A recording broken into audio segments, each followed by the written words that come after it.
Son Fernando Carrión, arquitecto, formado en la Universidad Central del Ecuador, obtuvo una maestría en Desarrollo Urbano Regional en el Colegio de México, Colmex, y un doctorado en Ciencias Sociales en la UBA, Argentina. Ha participado como consultor de organismos multilaterales y como docente universitario en los países de la región andina y del Mercosur. Escribió y editó diversos libros, publicaciones y artículos, y también ha participado de documentales. Fue director de planificación del municipio de Quito y miembro del Programa de Gestión Urbana de Naciones Unidas. Actualmente es presidente de la Organización Latinoamericana y Caribeña de Centros Históricos e investigador y docente en el Departamento de Estudios Políticos de Flaxo, Ecuador, enfocado principalmente en el diseño de políticas públicas urbanas. Polo Jaimes es arquitecto graduado en la Universidad de Buenos Aires, profesor titular de diseño, ha escrito diversos artículos sobre arquitectura y ciudad. Actualmente se desempeña como coordinador del área urbanismo en la Facultad de Arquitectura, Diseño y Urbanismo, desde donde promueve la integración e intercambio de todas las áreas y cátedras vinculadas con la disciplina. Inclusión urbana es el título de esta conferencia y quedan ustedes con los expositores.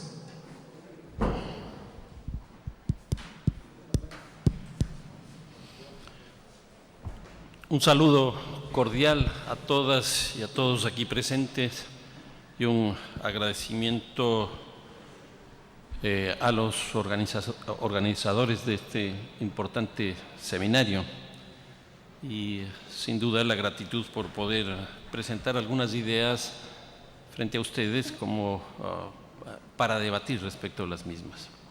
Me han propuesto que haga un desarrollo del tema de la inclusión urbana. No es un tema fácil y voy a intentar desarrollarlo primero desde la perspectiva que excluye, es decir, todo lo contrario a la inclusión, desde la exclusión, que proviene principalmente de los elementos de la pobreza y la desigualdad que existen en América Latina. Y para esto voy a ubicar un contexto actual de lo que yo considero que está ocurriendo con la urbanización en la región. Bien, a manera de introducción, yo creo que la inclusión urbana es básicamente un derecho que tiene la población y que tiene que ejercerse plenamente. No es que hay una inclusión sobre un tema, una inclusión sobre otro, sino que la inclusión tiene que ser total, porque el derecho a la ciudad es un derecho de la totalidad, no es un derecho al transporte, no es un derecho a la vivienda, no es un derecho al trabajo, sino es el derecho a la totalidad. Si no hay uno de esos derechos, el resto no funciona. En otras palabras, si no tengo el derecho al trabajo, ¿cómo puedo tener vivienda? Si no tengo un salario digno, ¿cómo puedo tener un transporte cómodo y eficiente? Y este tema de la inclusión como derecho está altamente vinculado a tres elementos, diría yo. Por un lado, lo que es la pobreza, se mide en América Latina de distinta forma, por ejemplo, según el ingreso, y ahí se establece un umbral y se dice de aquí para abajo es pobre y de aquí para arriba pues deja de serlo, o la extrema pobreza es un nivel un poco más bajo. Y el otro es el de la desigualdad, porque uno puede tener un nivel de ingresos relativamente importante, pero si hay una diferencia muy grande entre los que ganan mucho y los que ganan poco, obviamente que ahí hay un problema complejo. Pero si nosotros vemos desde la pobreza y la desigualdad, no podemos dejar de verlo también desde la perspectiva de las políticas públicas, porque no hay que olvidarse que las políticas públicas lo que buscan justamente es reducir las diferencias. Las políticas públicas lo que buscan es dotar de infraestructuras, de servicios, a aquellos que no la tienen. Esto significa que hay una relación dialéctica entre la población y su gobierno, entre la pobreza y las políticas públicas que se establecen para aquello. Y yo creo que a estas alturas una de las reivindicaciones que se va posicionando en América Latina con fuerza es justamente la posibilidad del ejercicio de este derecho, el derecho a la ciudad, que es un derecho que se consagra en el espacio público. Por espacio público me refiero, por un lado, a lo que significa la administración, la gestión, el gobierno de la ciudad, que es de condiciones públicas, y por otro lado, dentro de la ciudad, el espacio público propiamente dicho. Yo he estado trabajando durante ya algún tiempo el tema del espacio público, y para mí el espacio público es menos un espacio y mucho más una relación. Y yo creo que este es un tema fundamental. Y aquí me apoyo mucho en un trabajo de Ortega y Gasset que les recomiendo, que es muy interesante porque él define al espacio con una metáfora. Dice que el espacio público es exactamente igual al cañón de un fusil. Entonces uno ya se queda ahí medio raro. Entonces dice, el cañón del fusil no es otra cosa más que un espacio vacío que se llena de un alambre y que por ese espacio vacío transita una bala. Y dice, eso es el espacio público. El espacio público es un espacio vacío que se llena de ciudad y por donde transita y se encuentra la gente, la población, la ciudadanía. Si nosotros asumimos esta posición, obviamente que el espacio público no es un espacio, es una relación. Tan es así que la producción de nuestras ciudades históricamente nacen justamente del espacio público. Es el espacio público el que va determinando la localización, la ubicación de otras funciones que son las funciones urbanas. Por eso es que en muchos de nuestros países se llama la Plaza Mayor, porque eso quiere decir que hay una plaza jerárquicamente superior a otras plazas. Generalmente en la Plaza Mayor, en el caso del urbanismo prehispánico, está vinculado con la iglesia, con la catedral. Pero no solo con eso, sino también con las funciones principales del ejercicio del poder, sean las instancias nacionales en el momento actual o sean las instancias del gobierno de la ciudad. Entonces, ese espacio público es el que se llena de ciudad. Pero también hay que tener en cuenta que ese ejercicio del derecho que se especifica frente a un orden institucional explícito de carácter público es lo que le otorga la condición de ciudadanía. La primera forma de participación de la población se inscribe en la ciudad y se inscribe en la comunidad política que es la ciudad. Esa es la gran definición griega de ciudad. La ciudad es una comunidad política donde la plaza, el ágora, es donde se construye la ciudadanía. ¿Y por qué la ciudadanía? Porque la ciudadanía es justamente una forma de organización, y en esto es Aristóteles muy claro, es una forma de organización que le otorga y reclama derechos y deberes. Y entonces en ese contexto es lo que surge el derecho a la ciudad. El derecho a la ciudad lo asume, lo reivindica, etcétera, etcétera, la ciudadanía. Sin ciudadanía es imposible tener el derecho a la ciudad. Si esto es así, me gustaría entrar a la coyuntura actual en América Latina para mostrar algunas características del patrón urbano en el que estamos viviendo en esta coyuntura específica. Y aquí básicamente son tres las grandes dimensiones que estarían especificando las características de la ciudad en nuestra región. La primera, este neologismo que Richardson ya estableció de la localización, la combinación de lo local con lo global. Una segunda cuestión que lo vamos a ver inmediatamente es el tema de la reforma del Estado. En general, a nivel mundial diría yo, y en particular en América Latina, hemos vivido un proceso de reforma muy profundo del Estado desde fines de la década de los años 80, principios de los 90 hasta el momento actual. Y en tercer lugar, o la tercera dimensión, tiene que ver con los cambios demográficos que estamos viviendo. Es impresionante el cambio demográfico que tiene América Latina.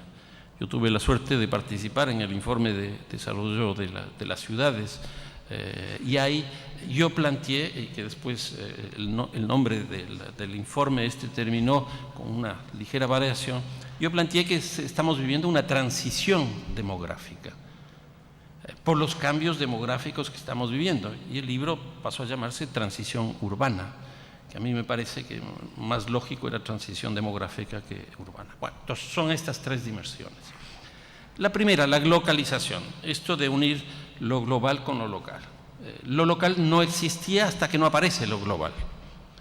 Y en América Latina lo local no existe hasta que se producen los procesos de elección popular de alcaldes. Me adelanto con un dato que les quiero indicar. América Latina en el año 1985 tenía solo 7 países que elegían autoridades locales. Solo 7 países elegían autoridades locales. Hoy día todos los países eligen autoridades locales. ¿Cómo se podría construir la localidad, lo local, el poder local, etcétera, si no había representación de lo local? Pues recién en América Latina, desde los años 90 para acá, es decir, en estos últimos 20, 25 años, se empieza a construir lo que podríamos denominar poder local. Antes no existía. Porque la autoridad local era una autoridad delegada desde el gobierno nacional o desde la provincia o desde el estado correspondiente. Entonces, no había una representación de la sociedad local que podía construir su propio poder. Y no podía construir incluso su propio gobierno. No podía dotarse de su propio gobierno. Entonces, ¿qué es lo que ocurre? Lo global no es algo externo a lo local. Es parte constitutiva, co-constitutiva de la globalización lo local. Y exactamente al revés. Por eso es que para que lo local pueda desarrollarse a estas alturas del siglo, tiene que tener políticas internacionales. Cuando uno entra a cualquier municipio en América Latina de cierta dimensión, de cierta escala, uno ya encuentra oficinas de relaciones internacionales en los municipios. ¿Por qué? Porque ya tienen política internacional. Pero no es que tienen política internacional, sino que la globalización les demanda ese tipo de acciones. Estos conceptos, por lo menos que yo los veo con cierta criticidad, de la competitividad, de la comparación, etcétera, etcétera, no son otra cosa más que mecanismos a través de los cuales las ciudades generan las condiciones de producción superiores a las del vecino o superiores a las de tal otra ciudad. Y para eso tienen que tener política exterior. Ya no es una política exterior exclusivamente para el hermanamiento entre ciudades, que eso era lo común. Hoy día las ciudades compiten. Ya no son los estados, sino las ciudades.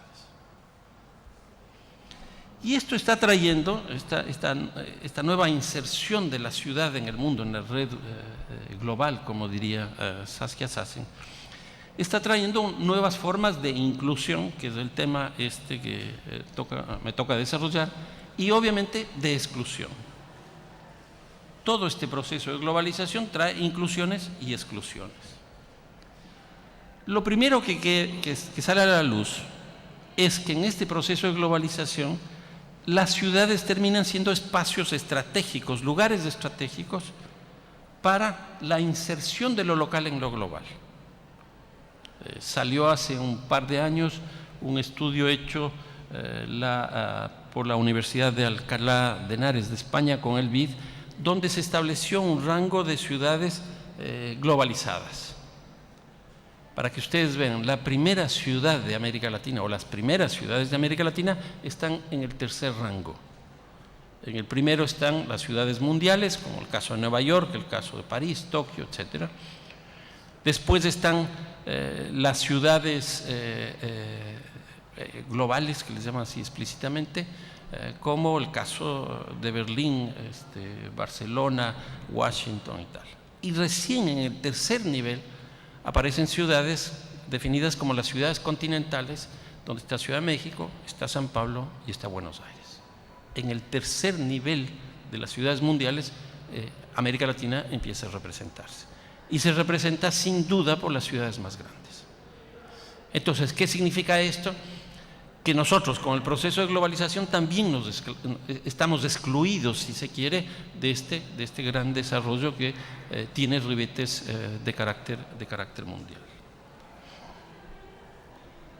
Ahora, esto significa que hay lugares estratégicos y hay otros que no son lugares estratégicos. Ustedes probablemente han vivido aquí en Argentina, a lo largo de la historia vital que tienen, cómo una carretera puede, cuando se construye, desarrollar ese eje, y cómo cuando esa carretera desaparece, puede desaparecer pueblos y pequeñas ciudades. Es una cosa común con el ferrocarril, con las carreteras, con los puertos, con los aeropuertos, etcétera, que este tipo de cosas ocurra. ¿Por qué? Porque la globalización se constituye, como en general la economía global, se constituye a partir de los circuitos, a partir de las rutas, si se quiere, o a partir de las posibilidades del intercambio, y aquí la economía es el eje fundamental. Entonces, hay unas ciudades que se desarrollan y otras que se van quedando en el camino. Lo que sí se ve es que en general como que habrían en América Latina dos formas de inserción de lo urbano en el sistema urbano global. Por un lado están las regiones, y hay regiones muy interesantes, por ejemplo, la llamada Media Luna en Bolivia, donde Santa Cruz hace de cabeza. Ahí vemos cómo hay una región que se integra como región, se integra a la globalización. Pero también tenemos ciudades grandes, es decir, si las unas provienen de las regiones, hay otras que se integran a partir de las ciudades grandes. Este es el caso de Buenos Aires, el caso de México que ya hemos señalado, pero también de Bogotá, Santiago y otras más. Una segunda dimensión importante para entender lo que pasa en la ciudad actual tiene que ver con la reforma del Estado. Y aquí hay algunos elementos, principalmente estos tres que ustedes ven en la lámina. Por un lado, el tema de la descentralización. Yo creo que ese es un elemento clave que ha ocurrido en América Latina. ¿Por qué? Por lo que les decía hace un rato, no había elección popular de alcaldes. Incluso el caso de la ciudad de Buenos Aires, eligen jefe de gobierno en el año 97, si no me equivoco. Y eso es un paso trascendental, un paso importante. Pero no solo que está la construcción de la autonomía desde la perspectiva política con la elección de sus autoridades, sino también está la transferencia de recursos económicos. Hoy día los municipios en general en América Latina tienen mucho más recursos económicos de los que tenían antes. Y tienen también, en tercer lugar, o la tercera pata de la autonomía, también tienen mucho más competencias de las que tenían antes.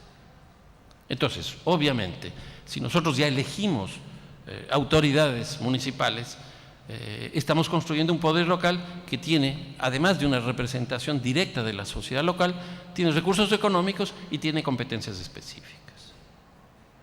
Cuando uno ve estadísticamente lo ocurrido con la elección popular de alcaldes, uno ve claramente que hay una expresión multipartidaria en los gobiernos locales.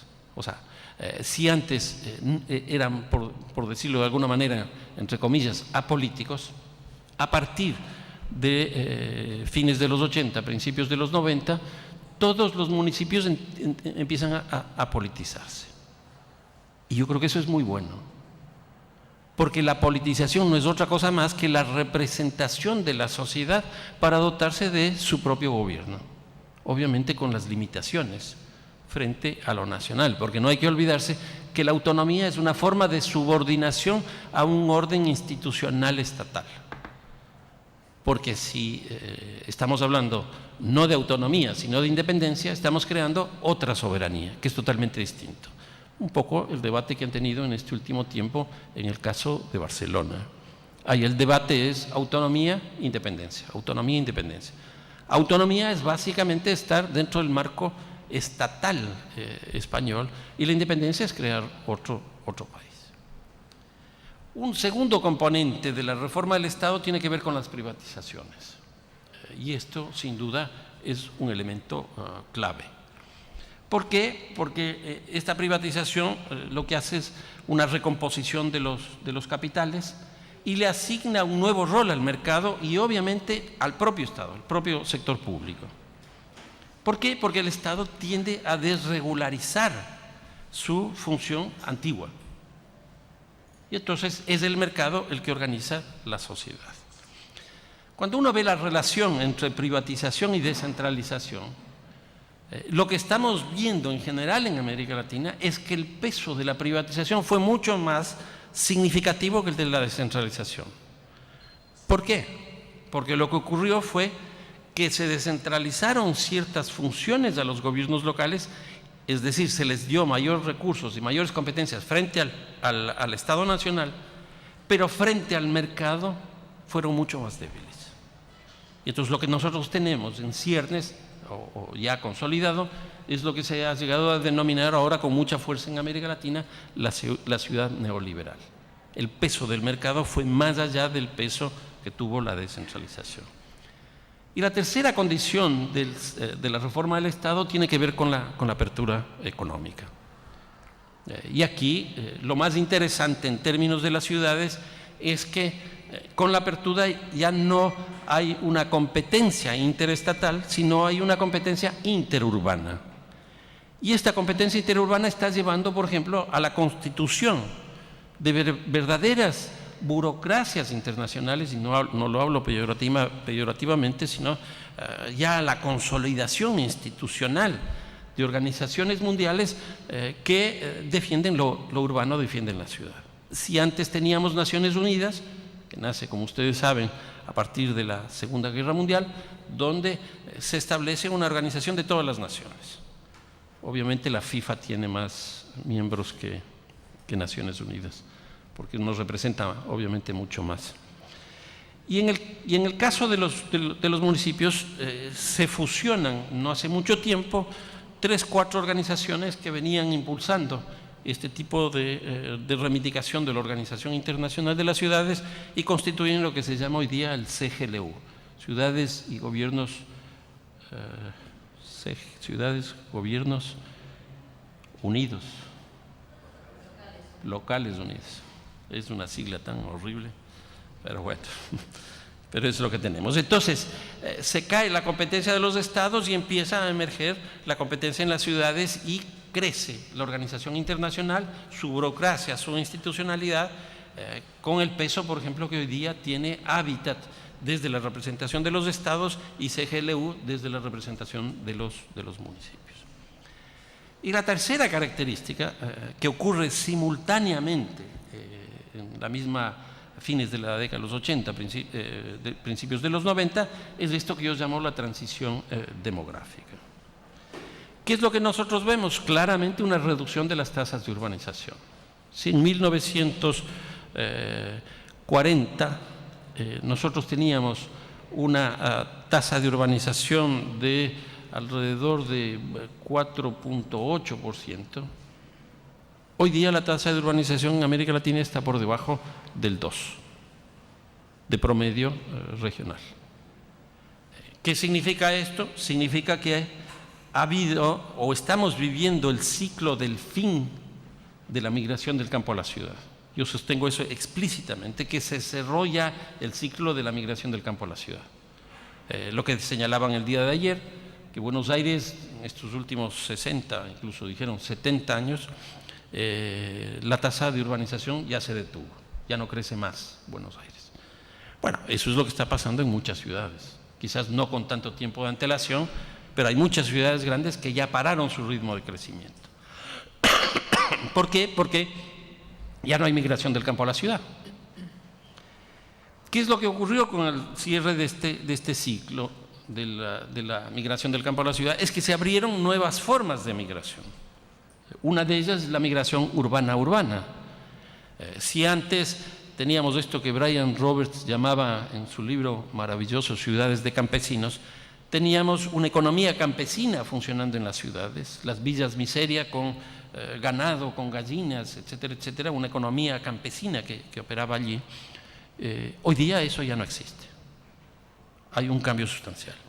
Las invasiones de tierras que existían en la década de los años 40, en la década de los años 50 en América Latina, que crearon las villas miserias, las favelas, los pueblos jóvenes, los barrios de rancho, etcétera, estos distintos nombres que aparecieron en las barriadas populares en las ciudades de América Latina, hoy día el fenómeno ya no es de ese tipo. Algo nos contaron ayer, por ejemplo, el caso de Cristina Cravino, pero ya es otra cosa, es una cuestión totalmente diferente. Y lo que ha aparecido ya no solo esta migración urbana, sino la migración internacional. El caso de ustedes tienen población que sale y población que llega. El caso de la migración, por ejemplo, de paraguayos, de bolivianos, de peruanos hacia Buenos Aires es muy significativa. Yo recuerdo hace aproximadamente unos 3, 4 años, a mí me gusta mucho el fútbol, como supongo que a todos por acá. Yo he escrito cosas, en fin. Yo recuerdo que aquí se jugó la Copa de Campeones de Bolivia. ¿Y por qué? Porque aquí los bolivianos tenían mucho más capacidad económica y había una cantidad de bolivianos que en La Paz o Santa Cruz no podían llenar los estadios y sobre todo generar una taquilla interesante. Pues eso es lo que ha ocurrido acá. Cuando nosotros vemos los partidos de fútbol de los países nuestros en América Latina, por ejemplo el caso mío del Ecuador, los partidos amistosos se juegan en los lugares donde hay alta migración de ecuatorianos.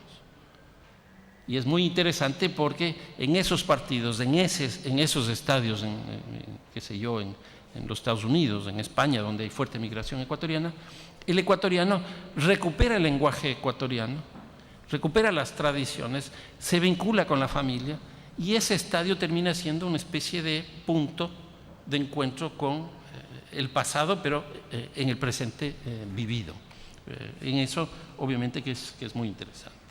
Entonces, la migración internacional hoy día genera cosas como las siguientes. Por ejemplo, el Ecuador es un país que, con la crisis económica que nos llevó a la dolarización en el año 2000, salió más o menos un 20% de la población ecuatoriana, una cantidad muy grande.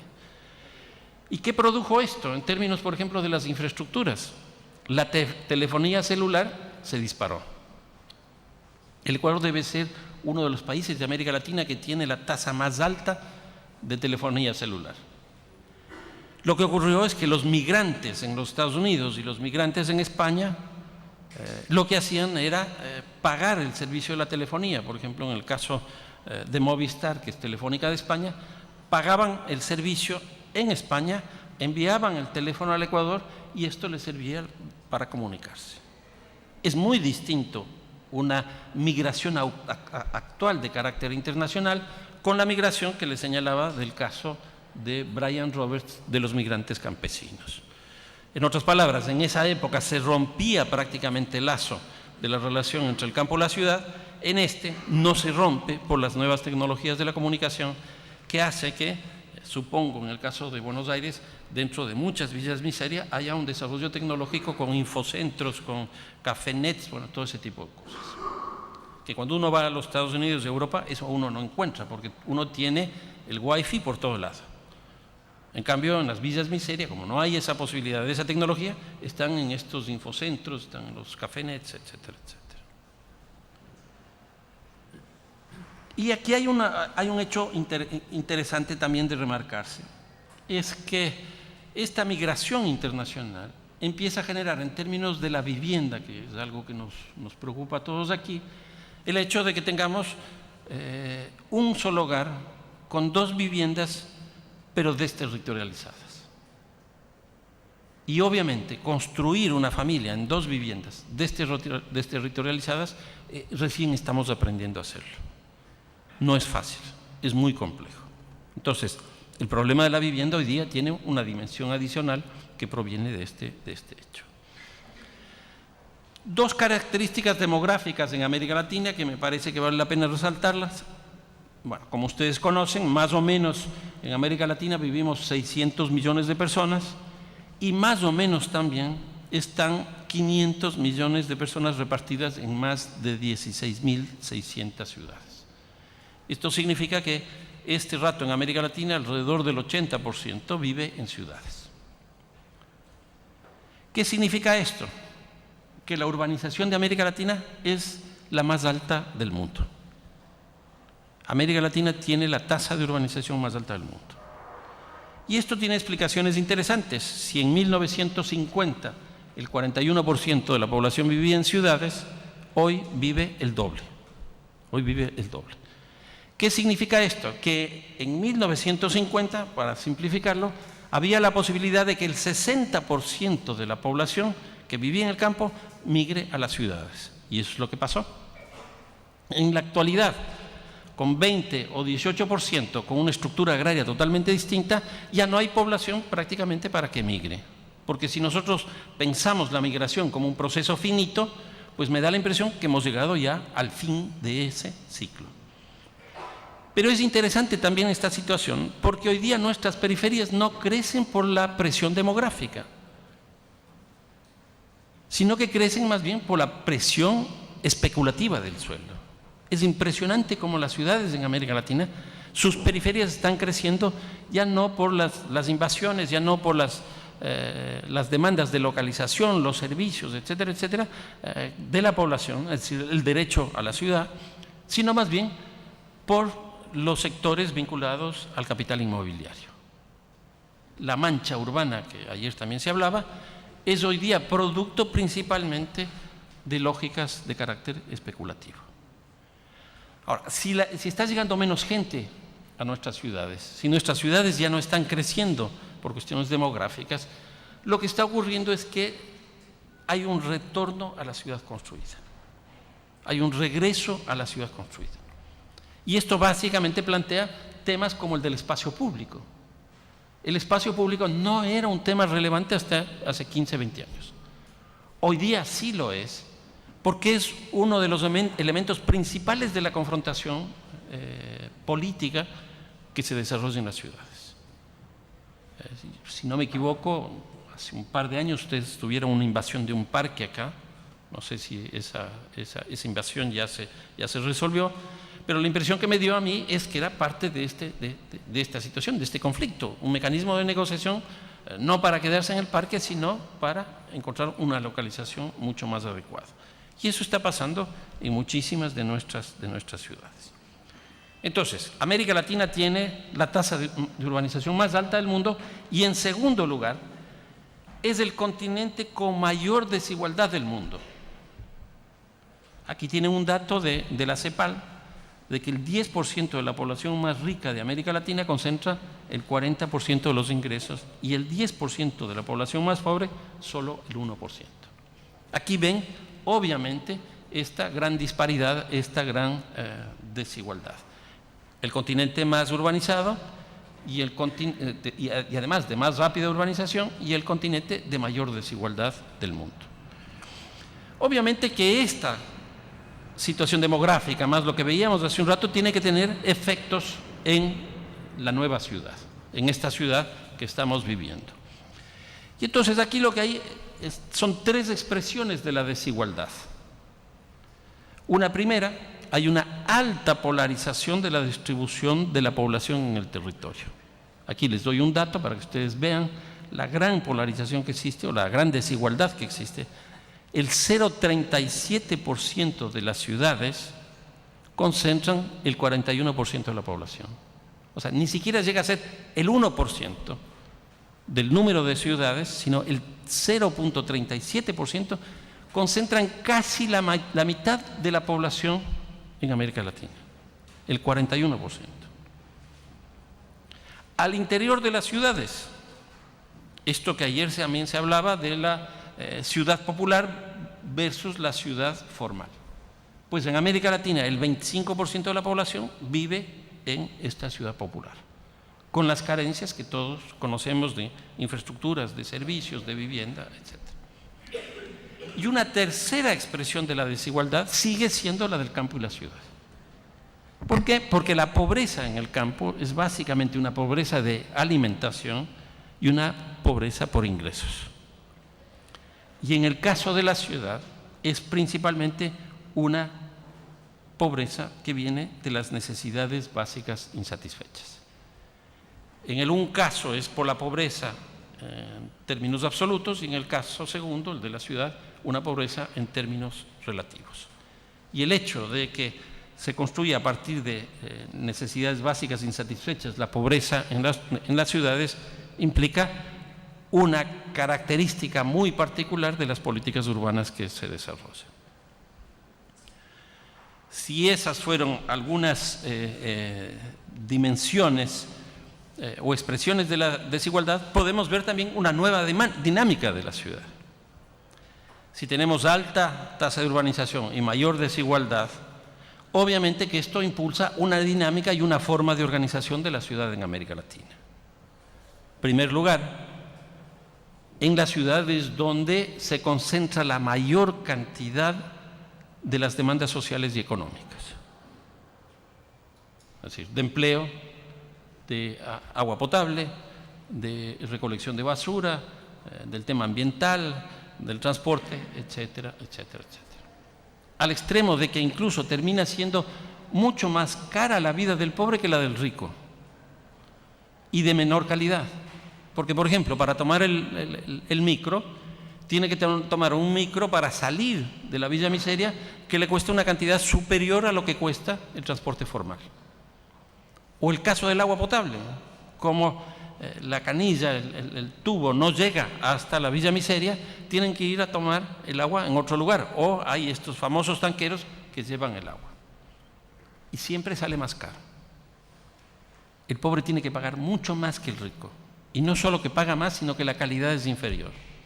El abastecimiento, por ejemplo, de productos vitales, qué sé yo, tomate, arroz, lo que sea.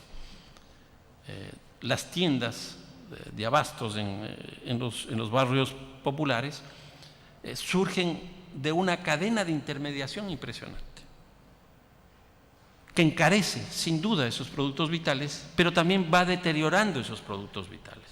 Imagínense en la manipulación de un tomate. Perdón, la manipulación de un tomate.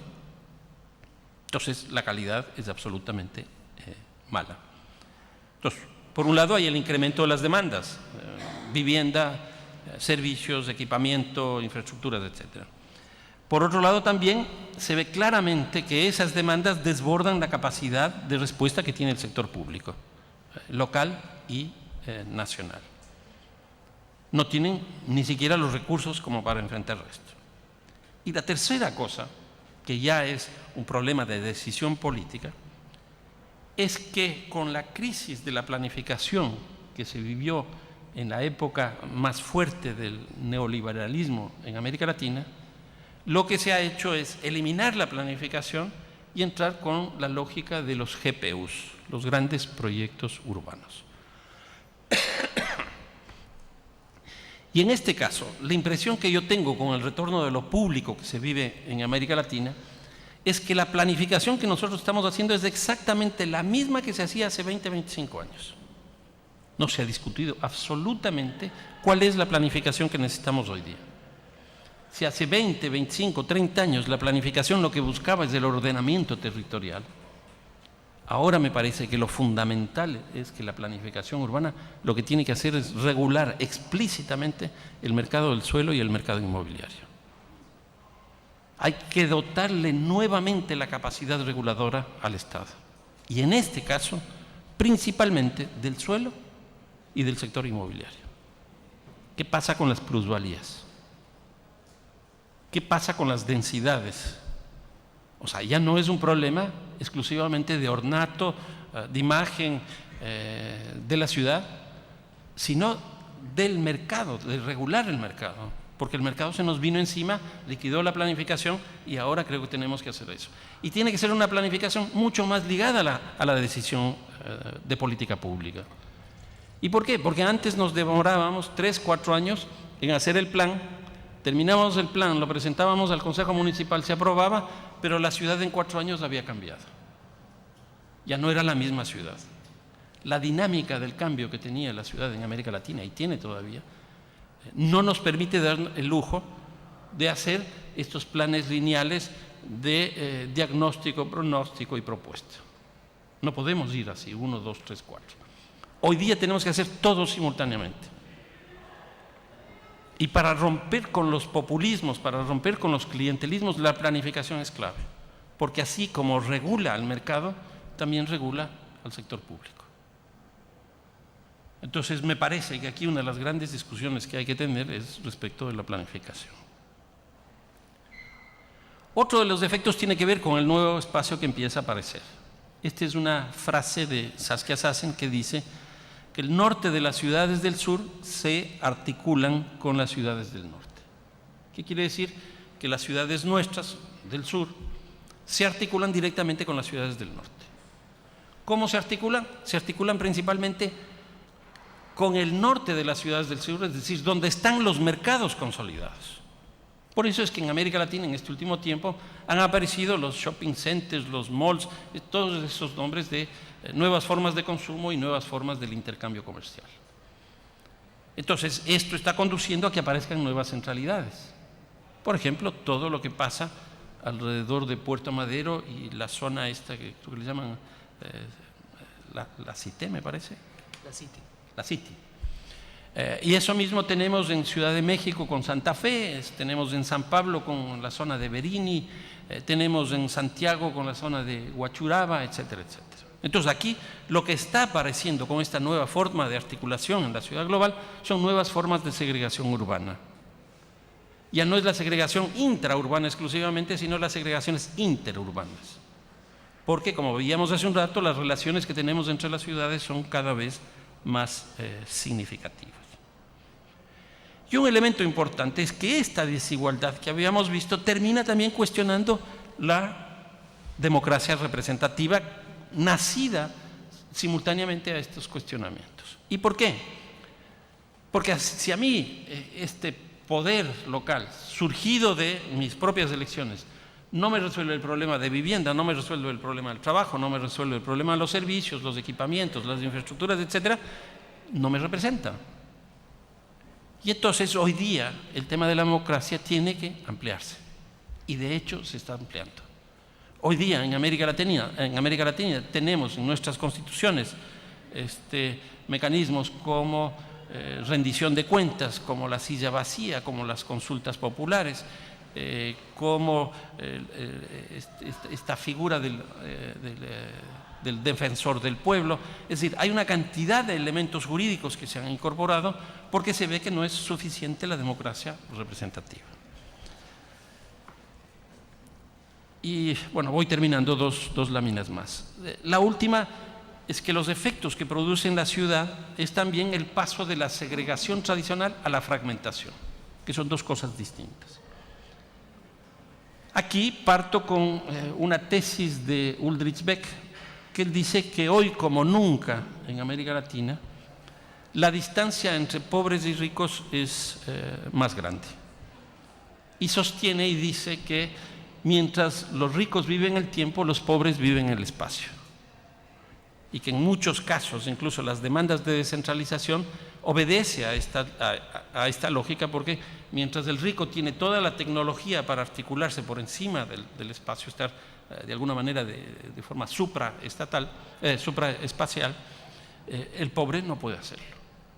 Entonces, mientras el rico está en la velocidad, el otro está en el territorio.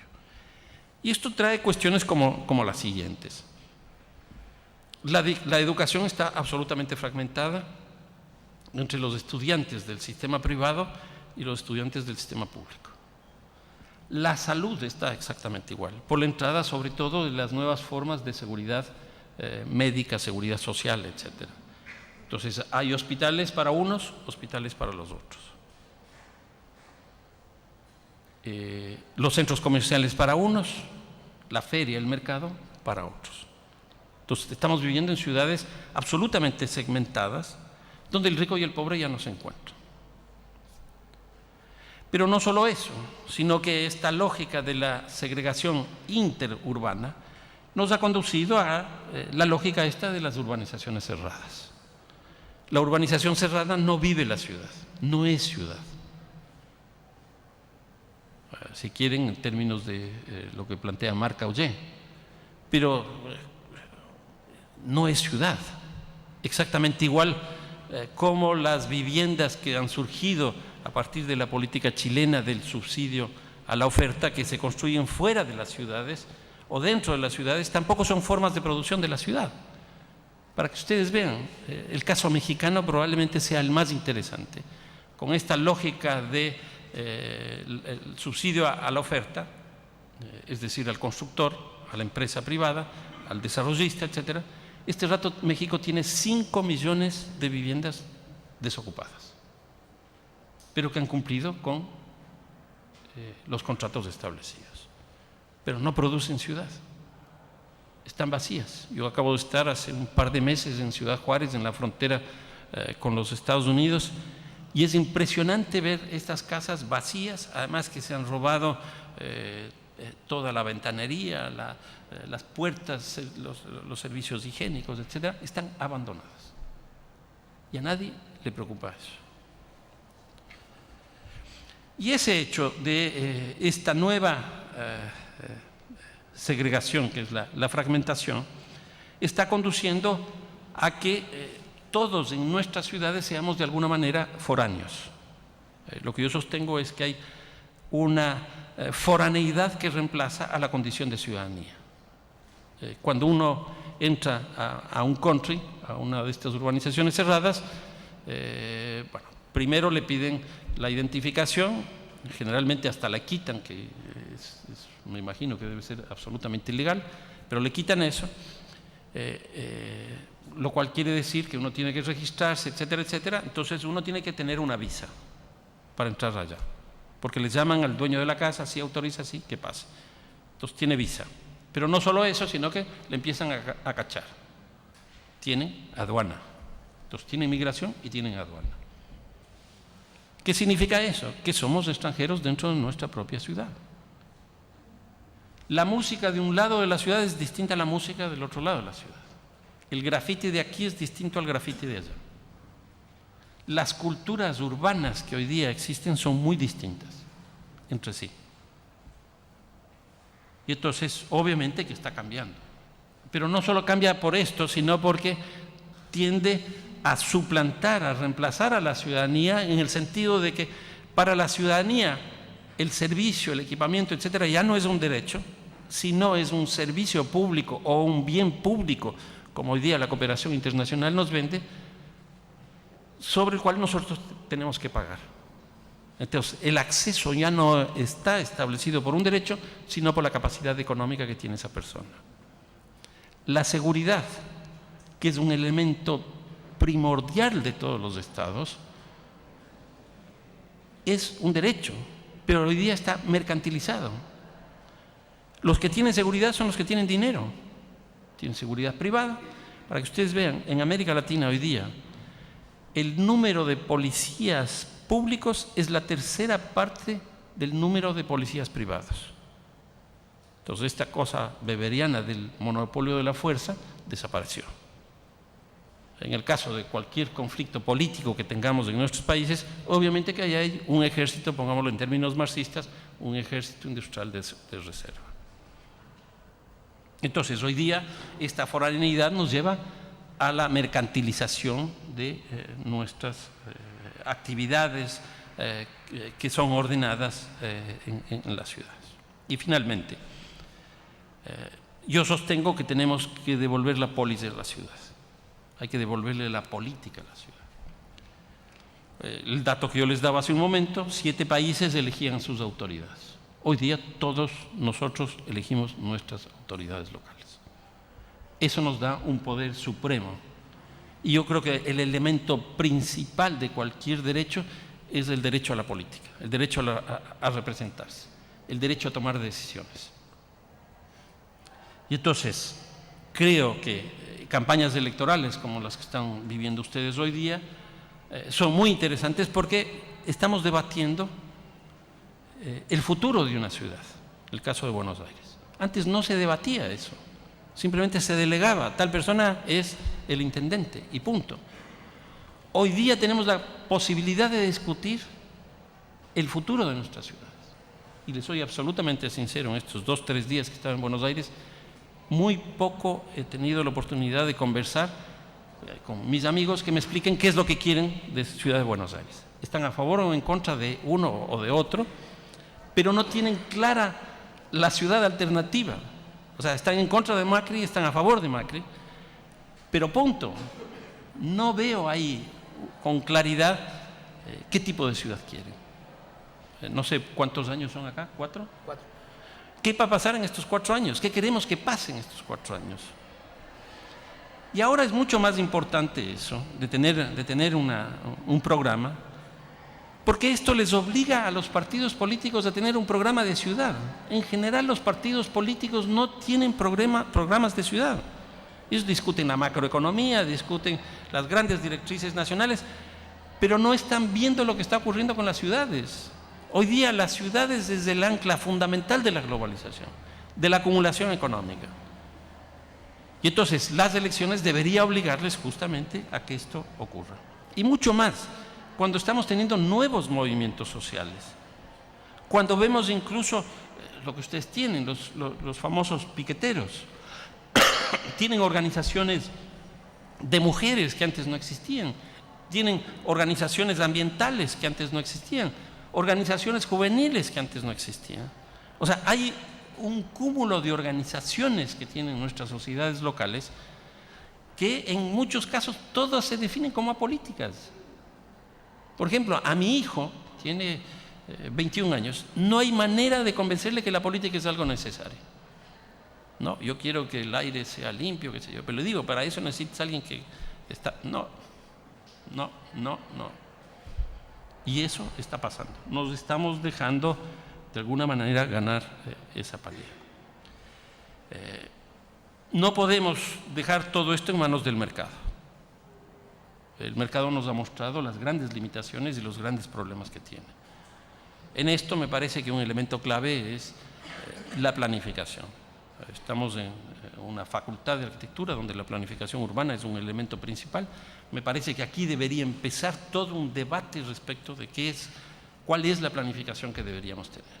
Y para eso, nuevamente el fútbol, y una cita que me fascina, que me gusta mucho, de Alfio Basile, que supongo todos ustedes le conocen, al famoso Ronco, lo que dice es: yo coloco perfectamente bien a mis jugadores en la cancha, lo que pasa es que empieza el partido y ellos se mueven. A mí me parece que esta es la visión de un estratega, y un entrenador es un estratega. Nosotros no podemos pensar como piensa Basile, en el sentido de que yo coloco perfectamente bien a los actores, a los movimientos, etcétera, y recién cuando pita el árbitro, el inicio del partido, empiezan a moverse. Nosotros tenemos que pensar en actores con dinámica, con historia, con movimiento, con futuro, y nosotros tenemos que ser uno de esos jugadores. Muchísimas gracias.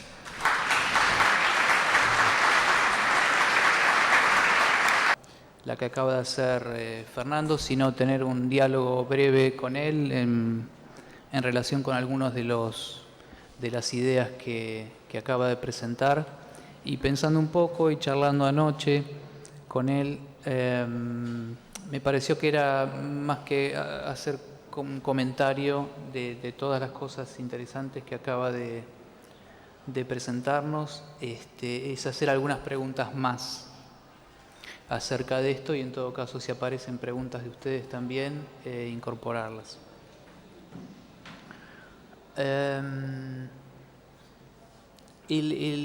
La clave de estas jornadas, Ujicamba, son los nuevos paradigmas, ¿no? Estamos asistiendo desde ayer a muy interesantes y diversas presentaciones, muchas desde un punto de vista interdisciplinario, sobre estas cuestiones nuevas que están aconteciendo en nuestras ciudades, tanto en las latinoamericanas como en el mundo en general, y aparecen muy claros ciertos diagnósticos y ciertas líneas de actuación política, de gestión, económicas, pero no aparecen tan claras todavía las líneas de actuación disciplinar de la arquitectura y el urbanismo concretamente, que excedan a las estrategias, por supuesto, muy importantes de la planificación urbana. Entonces yo quería preguntarle un poco a Fernando y en todo caso debatir algo, es decir, ¿cuáles son o cuáles podrían ser en ciudades que ya están, y como él lo definió muy bien, ya muy edificadas, son ciudades que están hechas, que se siguen haciendo, pero en las que, por ejemplo, en el área metropolitana de Buenos Aires, la carga de novedad, es decir, de nueva edificación sobre lo que ya está presente, no es demasiado importante. Es una ciudad que está hecha. Entonces, en estas nuevas condiciones que se nos presentan, ¿cuáles son esas nuevas formas urbanas que van a permitirnos afrontar estas nuevas situaciones? ¿Dónde tenemos que trabajar? Los tejidos de la ciudad, los que constituyen históricamente, por ejemplo, la mayor parte de las ciudades latinoamericanas, en el caso de Buenos Aires, la manzana española, que es la matriz con la cual prácticamente todas nuestras ciudades argentinas y muchas en Latinoamérica, sobre todo las de raíz española, se han desarrollado. Ese tipo de tejido es todavía capaz de operar en favor de nuevas estrategias para afrontar estas situaciones. Hay que operar con reemplazos. Ayer veíamos en la presentación de nuestro colega francés por la tarde estas operaciones sobre los barrios de posguerra en Francia, de vivienda social, que con este nuevo programa en los últimos 10 años admiten que parte de esos barrios sean demolidos y reemplazados por otras, sobre todo por otro tipo de articulación urbana. Y Fernando identificó, y ayer se habló bastante también, sobre nuevos programas que aparecen en la ciudad. Es decir, estas nuevas condiciones de ciudadanía, este nuevo debate político, este nuevo estado de cosas, implica que tenemos que inventar o contribuir a que se inventen nuevos programas urbanos que a su vez requerirán espacios adecuados para ir reconfigurando la ciudad. ¿Cuáles son las escalas de actuación? Microescalas, escalas pequeñas, escalas medias, grandes escalas. ¿Cómo operar? Seguramente se requerirá una operación multiescalar. ¿Cómo operar con ese tipo de matriz en una ciudad que está casi toda ya hecha? Y por último, como la última línea, mientras Fernando escribe aceleradamente, supongo que será la respuesta, esto que él acaba de mencionar, que es muy significativo para mí, que es la cuestión del tiempo y del espacio en la ciudad, y que es una cuestión que ha cambiado mucho y está en el centro del debate. En la ciudad se ha empobrecido el tiempo y se ha empobrecido también el espacio. Y yo agregaría que se han empobrecido también las respuestas disciplinares para afrontar desde la arquitectura y el urbanismo esta situación. No tenemos buenas respuestas. Esas respuestas están en construcción en el mejor de los casos. Fernando mencionó recién, claro, los ricos o los más aventajados pueden darse el lujo de vivir en el tiempo y los que no tienen que contentarse con vivir como pueden en el espacio, pero con un tiempo altamente empobrecido. Yo creo que esto es muy significativo y es uno de los nudos para trabajar. Así que bueno, no sé si esto, Fernando, te sugiere algo. Sí, claro que me sugiere varias cosas, por lo menos quizás unas 4 ideas. La primera que me parece fundamental es entender a la ciudad no como una realidad compleja estática, sino una realidad que está cambiando permanentemente. Yo me acuerdo cuando dirigí la planificación de la ciudad hace ya muchos años, tuve 5 años, y todos me decían, no salgas porque queda mucho por hacer. Y yo les dije, sí, pero cuando ya termine lo que tengo que hacer, van a haber otras cosas que tengo que hacer.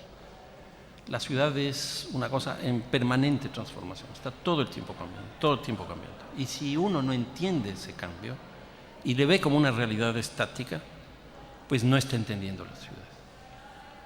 Y hoy día el cambio es tan brutal. Todos ustedes saben lo que significa la computación. Las computadoras cambian cada 3 años. Aparece un programa, un nuevo software y toca cambiar absolutamente todo. Pues la ciudad es exactamente igual. La ciudad es exactamente igual. Le Corbusier hace más o menos 100 años, un poquito más de 100 años, él decía que el éxito de la ciudad depende de su velocidad. Yo me imagino que en esa época Le Corbusier hablaba básicamente del automóvil.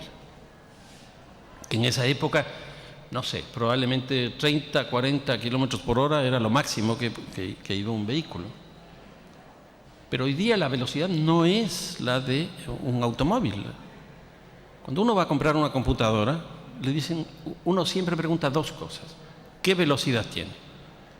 Y le hablan incluso ya no en kilómetros, ni en metros, ni nada, sino en nuevas unidades que han ido apareciendo. Porque la velocidad es velocísima. Entonces uno pregunta primero la velocidad. Y lo segundo que pregunta es la memoria. ¿No sería bueno trasladar estas 2 cosas para la comprensión de la ciudad? La ciudad es el espacio de la innovación.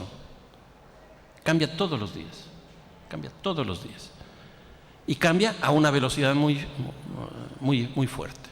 Y el éxito de la ciudad, según Le Corbusier, es la velocidad. Pero tiene que tener una memoria. ¿Qué es la historia real de esa ciudad? Es decir, la historia de los cambios que se han producido a lo largo del tiempo para ver qué es lo que se puede hacer. Entonces, lo primero diría yo, entender que la ciudad está en permanente transformación. Nunca verla estática. Acuérdense de Alfio Basile. No se olviden de Alfio Basile, que creo que ya no entrena, ¿no? Pero bueno. Una segunda cosa, el tema de las escalas de planificación. Yo discuto eso. Esa era una de las características que nosotros teníamos de los planes directores, de los planes parciales, de los planes estratégicos, de los planes especiales, etcétera, etcétera. Cuando nosotros estamos viviendo en América Latina y en general en muchas ciudades del mundo, los procesos de gentrificación en determinados espacios específicos que han adquirido un valor por la transformación de la ciudad, un valor significativo, donde se busca grandes inversiones que expulsan población. La planificación especial o la planificación zonal o la planificación especial es muy funcional a una cosa como esta. Por eso es lo que yo planteo. La planificación no tiene que ser la del ordenamiento territorial, sino la de regulación del mercado inmobiliario. Y yo sí quisiera ver, por ejemplo, en una facultad de arquitectura, discutir esto con economistas. Y con economistas urbanos, que desgraciadamente hay muy pocos, igual que abogados que tengan el tema urbano, pues tampoco tenemos esa especialidad. Entonces aquí hay demandas a la educación, porque si vamos a seguir haciendo la misma planificación que hacíamos, nuevamente les digo, hace 20, 25 años, con una ciudad que cambia todos los días, obviamente que esa planificación no nos va a servir. Si antes no nos sirvió, porque lo que se aprobaba era un plan libro, hoy mucho menos. Entonces, yo creo que lo que tenemos que hacer es una discusión muy profunda en América Latina, en las universidades. Yo vengo de una universidad de Flaxo, en Ecuador, y estamos discutiendo esto. Yo estoy planteando a mis alumnos, al departamento en el que trabajo, que esta es una discusión fundamental.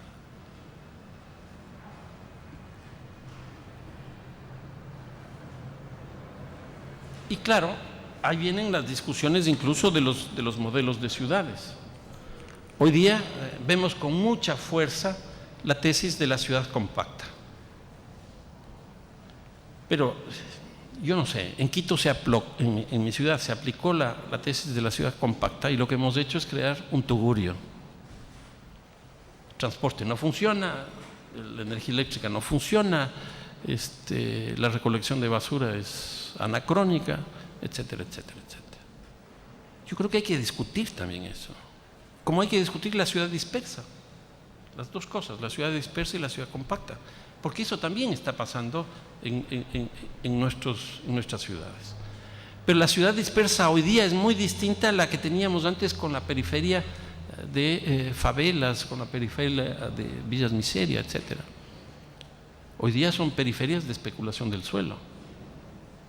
Entonces ahí también tenemos que tener una discusión. O sea, la ciudad compacta necesita un tipo de planificación, la ciudad dispersa necesita otro, o la ciudad polarizante, que es otro de estos conceptos que andan dando la vuelta por el mundo. Y una de las cosas que son evidentes y muy claras es que con este proceso de transformación ya no sabemos ni cómo llamarle al lugar donde vivimos, porque antes era ciudad y punto. Ahora es ciudad informacional, ciudad ciudad. Tenemos no menos, el otro día estaba haciendo un listado y logré no menos de 25 nombres de este lugar donde vivimos. Tecnópolis, Metrópolis, bueno, es impresionante. Todavía no nos ponemos de acuerdo ni siquiera cómo llamarlo a esto que estamos viviendo, por la velocidad del cambio que tiene y por las complejidades que tiene. ¿Estamos? Bueno, no sé si tenemos tiempo para alguna pregunta del público. ¿Una? ¿Cerramos? Bueno, tenemos lugar para una pregunta del público con pregunta breve y respuesta también breve. ¿Tenemos alguna? Bueno, muchas gracias a todos.